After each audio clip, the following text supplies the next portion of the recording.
Nggak, apapun kejadian yang kita alami, yang kita rasakan, ya bismillah, kita terima. Soalnya kalau nggak terima ya itu ada dongkol, setelah dongkol merembet kemana-mana.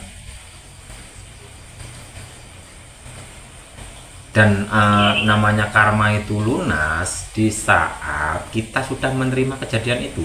Sebelum kita menerima dengan ikhlas, kita akan selalu dipertemukan dengan kejadian yang sama.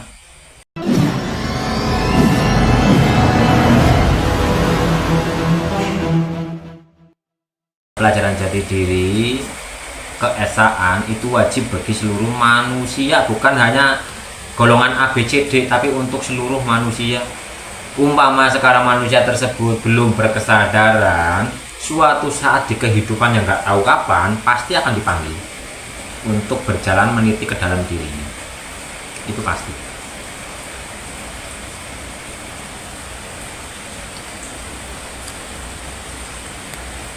Ya, perkara mau diambil atau tidaknya ya dikembalikan ke pribadi masing-masing. Saya yang nggak mau nyuruh, yang nggak mau melarang.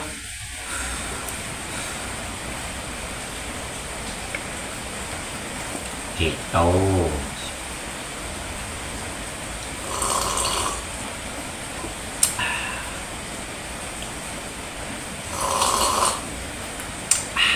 Monggo apa lagi?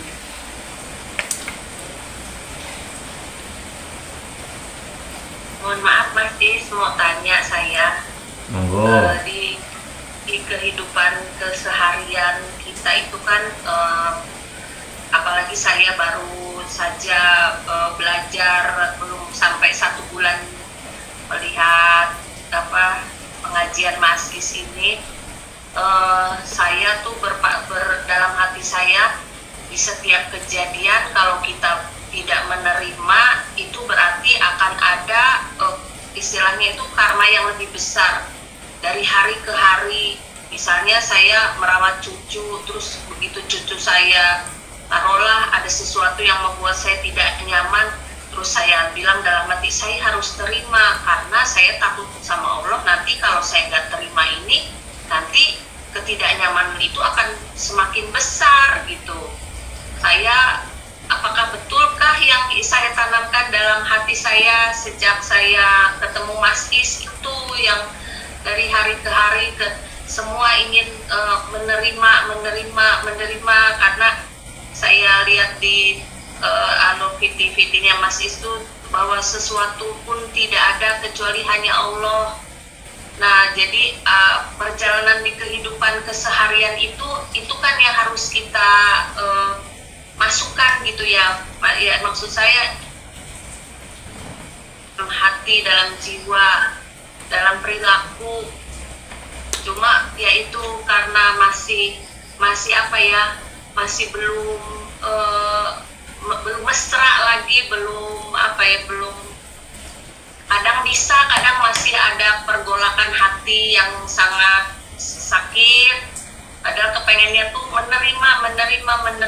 Mohon bimbingannya Mas Is, makasih. Iya, karena gini, ya benar yang disampaikan benar. Di saat kita tidak menerima, maka kita akan merasakan suatu karma yang lebih besar. Contoh, kita tidak menerima dengan cucu tadi kan. Karena kita tidak menerima timbul apa? Marah. Dongkol. Dari rasa yang dongkol yang tadinya hanya dari cucu bisa dongkol ke yang lain-lainnya, bertambah. Sehingga apapun kejadian yang kita alami, yang kita rasakan, ya bismillah, kita terima. Soalnya kalau nggak terima ya itu ada dongkol, setelah dongkol merembet kemana-mana. Dan namanya karma itu lunas di saat kita sudah menerima kejadian itu. Sebelum kita menerima dengan ikhlas, kita akan selalu dipertemukan dengan kejadian yang sama.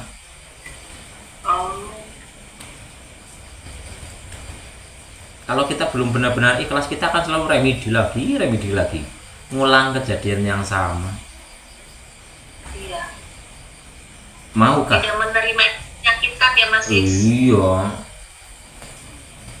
Ya Allah. Tapi ada yang menerima nggak menyakitkan. Wah, dibikin kopi saya terima kopinya nih. Wah, enak ini. Beneran.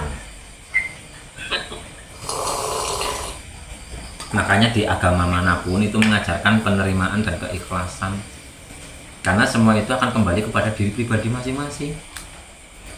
Selama kita belum bisa menerima, selama itu kita akan selalu mengalami kejadian yang sama dan selalu tersiksa.